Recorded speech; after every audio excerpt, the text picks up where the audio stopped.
Assalamualaikum warahmatullahi wabarakatuh. Pada video kali ini, kita akan membahas tentang perkembangan sektor industri dan pertanian. Industri merupakan sektor ekonomi yang di dalamnya memiliki kegiatan produktif untuk mengelola suatu barang menjadi barang setengah jadi. Sedangkan industrialisasi merupakan proses perubahan dari tatanan kehidupan sosial tradisional ke sektor industri. Klasifikasi industri di Indonesia berdasarkan bahan baku terdiri dari industri ekstraktif, industri non-ekstraktif, dan industri non-fasilitatif.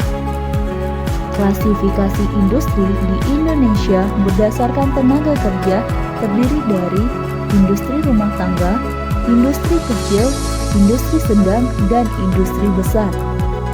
Klasifikasi industri di Indonesia berdasarkan produksi yang dihasilkan terdiri dari industri primer, industri sekunder, dan industri tersier. Konsentrasi, daya saing, dan kebijaksanaan industri. Daya saing suatu komoditas industri di pasar dunia dapat ditelaah dengan 3 macam kriteria, yaitu constant market search, effective rate of protection, dan domestic resource cost.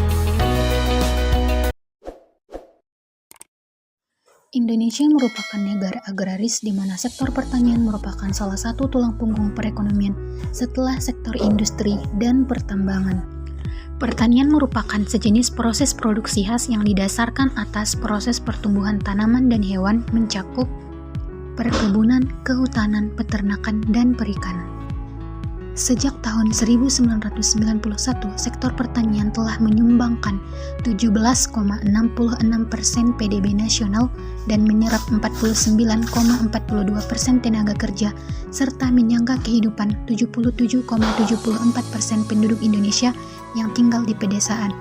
Pertanian berperan penting bagi perekonomian nasional, di antaranya 1. Mensejahterakan petani, 2. Mempertahankan kelestarian sumber daya, menyediakan pangan sebagai pasar input bagi pengembangan agroindustri, menyediakan lapangan pekerjaan dan peningkatan pendapatan nasional, serta menghasilkan devisa dan pemerataan pembangunan. Kendala pengembangan sektor pertanian di Indonesia diantaranya: yang pertama, struktur dan akses permodalan yang buruk; kedua, masalah kesuburan tanah dan ketersediaan lahan; 3. Keterbatasan kemampuan teknologi; 4. Gagal dalam mengelola usaha tani; 5. Sumber daya manusia agribisnis kurang baik dari segi kuantitas maupun kualitas.